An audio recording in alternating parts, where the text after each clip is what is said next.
Hello students, I hope you are having a great day. Let me introduce myself. I am Dr. A. Balasubramanian. I am working as a teaching faculty assistant professor in biochemistry in Government Kilp of Medical College, Chennai. And I'm also a practicing consultant biochemist with a standalone laboratory and a multi-specialty hospital. And I'm a special consultant to a pharmaceutical company which is involved in abbreviated new drug designing. And my keen interest is in teaching and research. I have been teaching students for preparing MDMS entrance examinations for the last 5 years. I'm associated with the coaching institute for next NEET PG entrance concept, and I have a deep interest in research, and I'm having 10 papers in international and national peer-reviewed journals to my credit. And with this, having introduced myself, I just want to get you into a very interesting topic. This is a very short series video sessions I'm recording for you. It is one of the very important and evolving topic of today. The topic which I'm going to deal is lipid metabolism. In specific, it is a lipoprotein related LDL receptor regulation and dysfunctional lipidology. That is what I'm going to share and discuss with you for the next few minutes. And let us start it.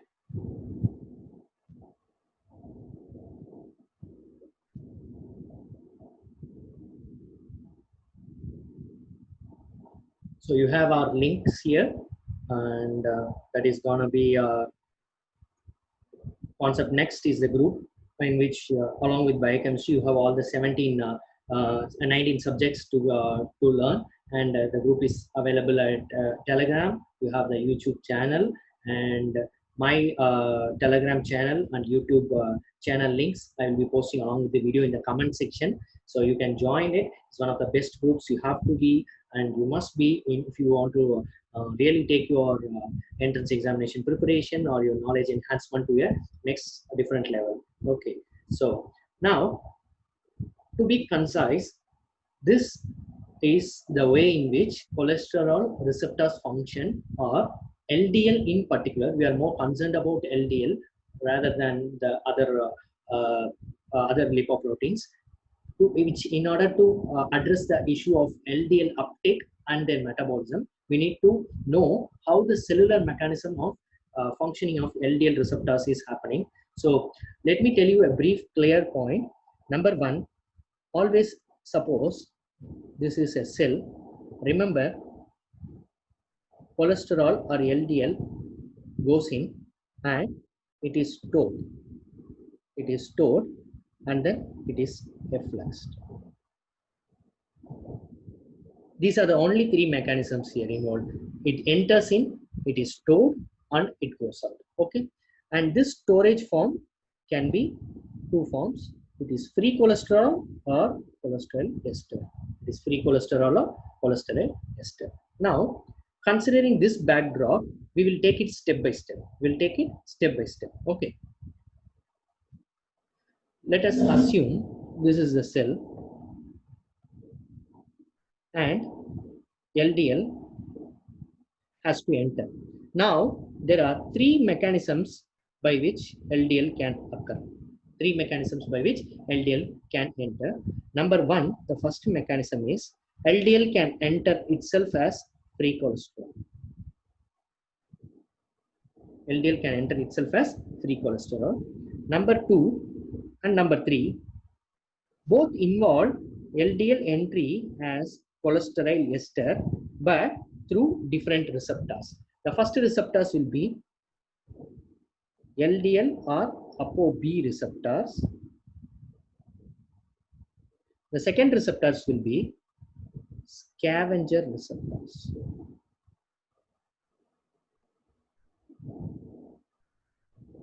Scavenger receptors. Okay, so these are the three mechanisms by which LDL can enter into the cell. Okay, when it enters into the cell via this LDL receptors, hope you all know the Frederickson's classification. The defect in LDL receptors belongs to type 2 lipoproteinemia, hyperbeta lipoproteinemia, familial hypercholesterolemia. Okay, LDL receptor defect. Okay, so this is like a pit. This is like a pit. And basically the whole process is about endocytosis. Probably you know that cellular intake is divided into phagocytosis. The size is bigger, more than 5.5 microns, it's phagocytosis. If it's less than 0.5 microns, it's going to be pinocytosis. The LDL metabolism is involved about the pinocytosis. Okay. Now these pits are coated by a separate material called as clathrin. So basically the intake is via the clathrin coated pits. Clathrin coated pits. Now that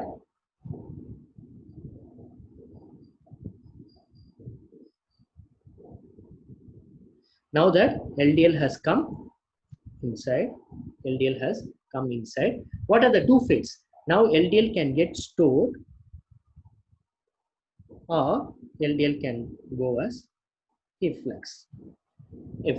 This transport or efflux of LDL from the peripheral tissues outside, from the peripheral tissues, the LDL is taken back to the liver. This is called as reverse cholesterol transport. Though I am not going to deal it today, it is mediated by another lipoprotein called as HDL. I am only going to stick with LDL today. Okay. So here LDL is stored. I said again, I have already told you it is stored as either free cholesterol or it is converted to cholesterol ester. Many of you might not understand why the cholesterol is converted into cholesterol ester form. Acylic ester, what is an ester form? It's an acid fatty acid, acid plus alcohol compound. What is the cholesterol? Is an alcohol. When you put along with an acid to it, it becomes an ester. Remember this, always whenever cholesterol is converted into cholesterol esters, okay, it takes up lesser space. Okay, it takes up lesser space and it is easy to load the lipoprotein with more amount of cholesterol. So the body has an inherent mechanism to take up more cholesterol by converting the cholesterol into cholesterol esters in order to create more space for more cholesterol. Point number one. Point number two, whenever cholesterol is converted into cholesterol ester, the transport efficiency is increased. So it is easier to transport the lipoproteins. So these are the two forms. These are the two main reasons why cholesterol is converted into cholesterol ester. And this cholesterol to cholesterol ester conversion is done by two enzymes. If it is going to be intracellular, it is done by an enzyme called as acylcholesterol acyltransferase ACAT. If it is going to be extracellular, it is done by an enzyme called as lecithin cholesterol acyltransferase. It's an extracellular, intracellular. We got understood this. Okay, so now this storage now leads to a common cholesterol pool. This leads to a common cholesterol pool. And now I'm going to teach you what is the effect of this common cholesterol pool on the receptors, on the further cholesterol synthesis and other things, on like synthesis of cholesterol related products like bile acids, steroids. These are the cholesterol derived compounds. Okay, so all these compounds. So let us go.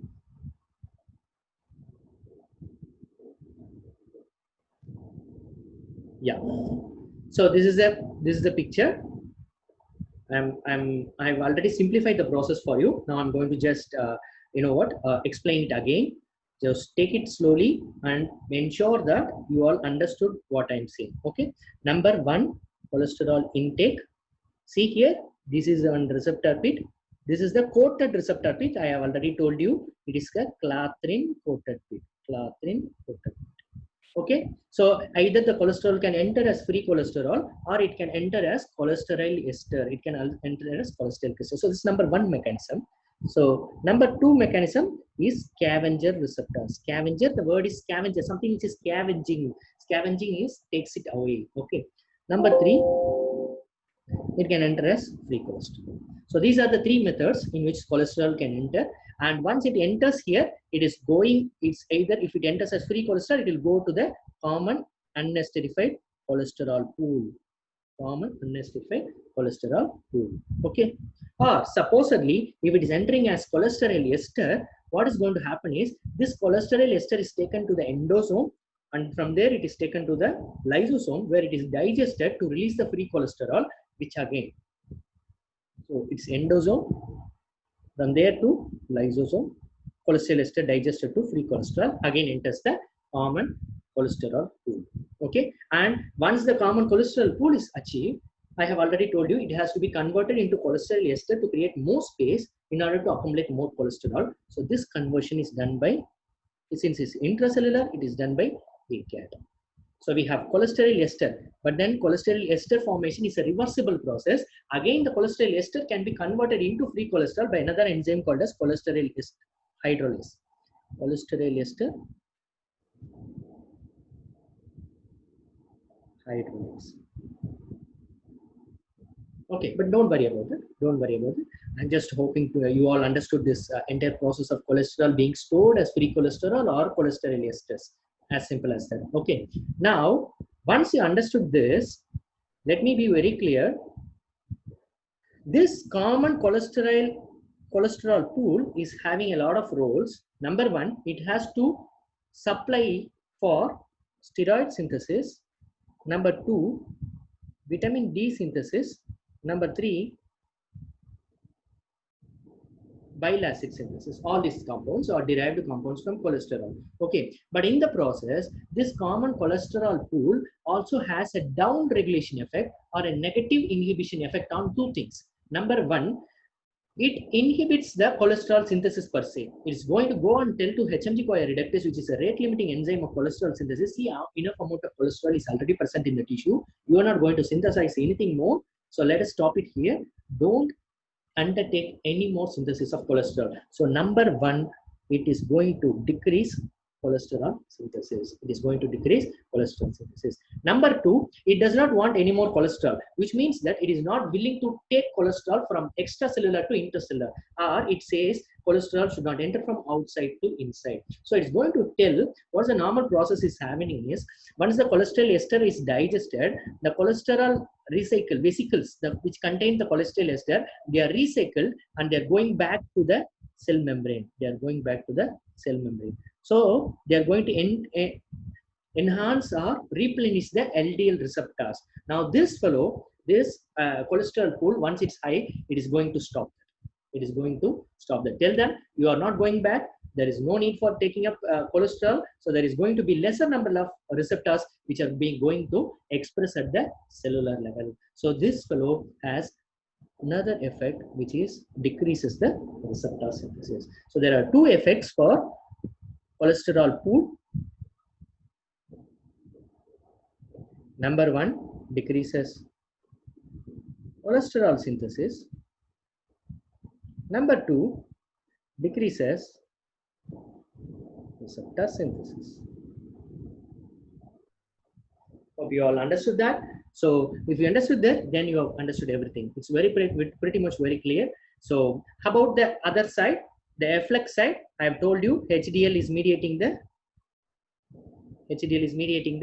efflux through two things, ABCA1 and SRB1 is another scavenger receptor, or ABCG1. It's a cassette.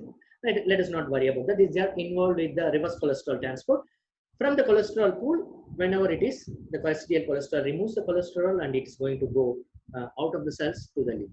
Okay. So again, three mechanisms: LDL receptor mediated clathrin coated pit intake, scavenger receptor mediated intake, direct pinocytosis, LDL enters into the cell. So whatever it is going to get converted into cholesterol ester. It is going to go to the endosome. From there, it is going to go to the lysosome. Digestion, free cholesterol is dumped into the cholesterol pool, and the recycled vesicle is going to go to the receptor to partake more cellular uptake of LDL cholesterol. So basically, the cholesterol is going to get absorbed, and then the common cholesterol pool is going to tell, no, I'm going to synthesize more cholesterol. No, I'm not going to intake more cholesterol from the extracellular cell. So this is a very, very highly regulated process. This is LDL receptor regulation, which is done by the common cholesterol pool. Now this can be read in chapter 26, page 622, Harper, International 31st edition, for the biochemical processes. Okay, for the biochemical process.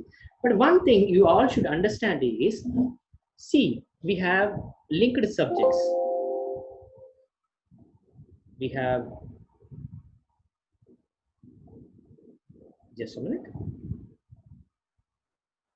we have linked subjects like maybe anatomy. It will go in hand with surgery to go do the disorders, and then it will come back to pathology. So this is a cluster. This is a cluster. Okay. Likewise, the link subjects for biochemistry will go back to internal medicine, and it will come back to pharmacology. And then it will come back to pharmacology. Okay. So now, if you want to complete the process, it is not enough we stop with cellular mechanisms or the biochemical levels. We need to go back to the medical medicine and know the disorder, and then come back to pharmacology to know the treatment. Okay. Having said that, you need to go to medicine, which means this chapter is given in Harrison's 20th edition, chapter 64, page numbers 2895 to 2908. So this is the page where they'll deal about lipoproteinemias, and I'm not going to much detail about that. Basic consensus I'm going to tell you. See, the whole world agrees pharmacotherapy is needed when LDL level goes above 190 milligrams per deciliter. And the basic lipid lowering drugs as such, as of now, you all know, number one, statins, HMG-CoA reductase inhibitors. HMG-CoA reductase. Number two is fibrates. They are basically for the triglycerides, gemfibrozil, fenofibrate, all those kinds of stuffs. And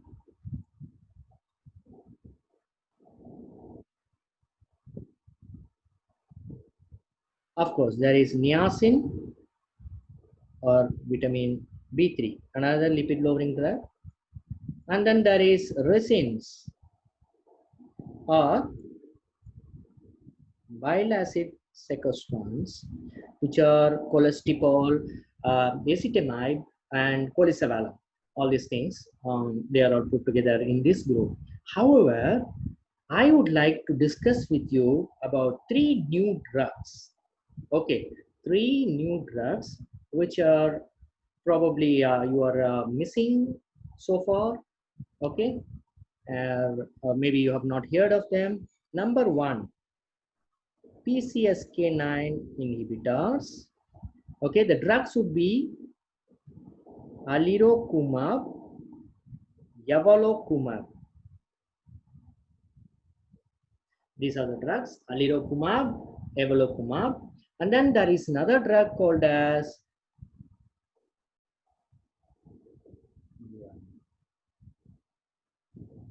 MTP inhibitor. MTP inhibitor. The drug is called as lomitapide. That's Lomitapide, lomitapide. And the third drug is a very molecular basic drug, which is an antisense ApoB oligonucleotide. ApoB oligonucleotide. That drug is called as mipomersen. Mipomersen. MIPOMERSEN. Okay. Now these 2 drugs, which is MTP inhibitor and antisense ApoB oligonucleotide, they were launched in 2012 US FDA as orphan drugs. Orphan drugs means any drug which is not commercially developed. These are called as orphan drugs. And PCSK9, it is developed as monoclonal antibody that can be taken for a period of 2 weeks subcutaneously. Dosages are given in page number 2908. I hope it is 140 starting dose for alirocumab and maximal 420, and for yavalocumab it is 75 milligram and maximal dose is 150 milligram. Okay, now let me tell you the mechanism of action of these drugs. Number 1, the story about PCSK9 inhibitors is very much interesting. In African Americans, about 2.5% of the population had something called as an SNP loss of function. SNP means single nucleotide polymorphism, which affected the function of this PCSK9. So what is the basic function of PCSK9 is PCSK9 destroys the LDL receptors. Simple. PCSK9 destroys the LDL receptors. So if PCSK9 is not there, okay, PCSK9, let me write it so that you don't forget. PCSK9 destroys LDL receptors. So no PCSK9, no receptors. Okay. So sorry, more PCSK9 means no receptors.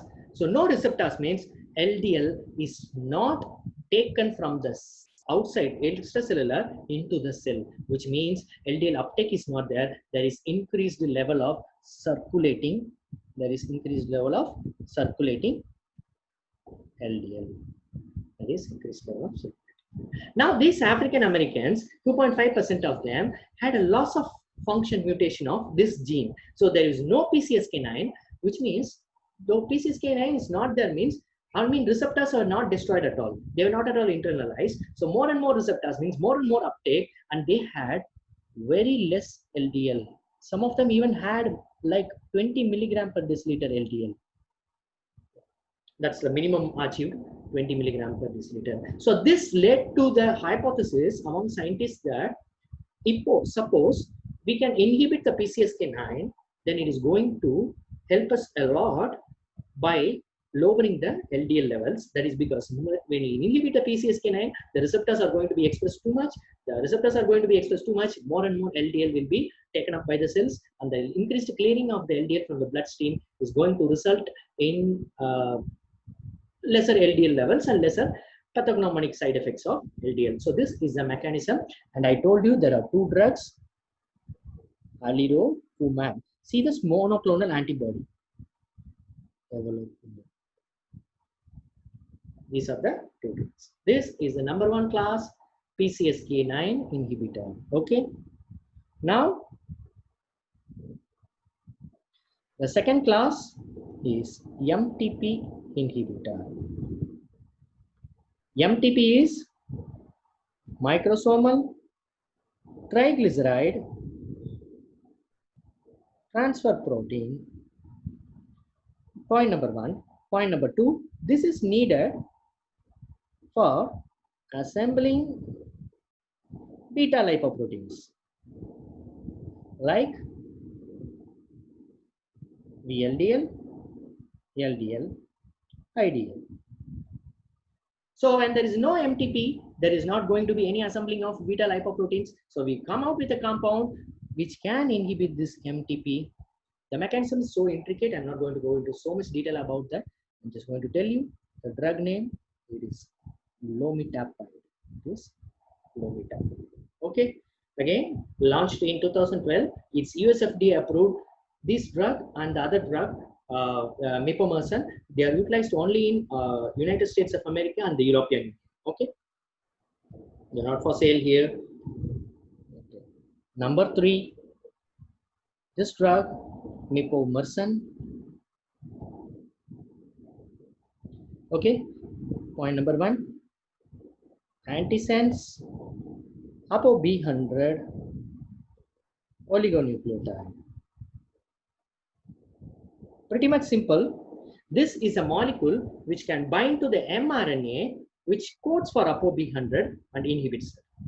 Very simple. Antisense therapy is one of the mechanisms of gene silencing. Okay, so this drug is going to go to the mRNA which is going to code for ApoB100 and tell them, okay, I'm going to silence you totally. So this drug means decreased mRNA coding for B100.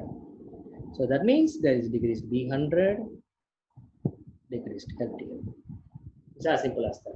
So this drug, mipomersen, launched by Agerian Pharmaceuticals. It's approved for treatment in United States of America as well as the European Union. So these are the new concepts that has come with lipoprotein metabolism.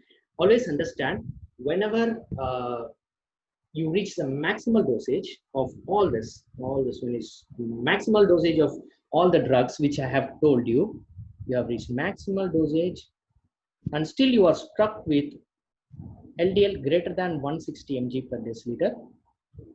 Okay, Harrison says there are only two options left. The first option would be something called as LDL pheresis. That is, it is like dialysis. You send the LDL rich plasma through a filter. Okay, the filter is going to remove the LDL, and the LDL filtered or LDL less plasma, it is going to be introduced back into the bloodstream. This process is much like plasma pheresis. Okay, it's like LDL pheresis. This is a treatment option. The last or final treatment options would be very easy. Liver transplant. Is a liver transplant. It's a final process, end process. Okay, so maximum everything you have tried, still LDL is greater than 160. It's gone. Okay, it's gone. Okay, so with this.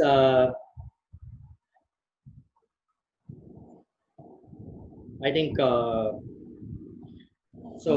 I have explained you what is what LDL metabolism, LDL uptake, and how the LDL is regulated, and the pathology and the pharmacology and the medicinal part of LDL metabolism. I've taken LDL. That's because it is one of the significant and more deleterious molecule as far as cardiovascular side effects are concerned. And this entire branch is evolving as a subspecialty. And if you take MRCP courses offered in UK, the subspecialty of MRCP, chemical pathology. The chemical pathology is the equivalent for clinical biochemistry in India. So is metabolic medicine, and clinical lipidology is one of the subspecialty which is developing. So there's going to be a lot of more updates, and there's going to be a lot of more drugs by the time we are looking into a period of 5 to 10 years. Okay, so and now thank you so much, and I hope you all enjoyed this session. And I've leave the links in the comment section for the Telegram and YouTube channel, and the video is also uploaded in the YouTube channel. And please do leave your comments, your feedbacks, and any suggestions you want, or if there's any particular difficult topic you want me to address to, I'll be more than glad and more than willing to help you all. Thank you so much. Thank you, and have a nice day. Great. Bye.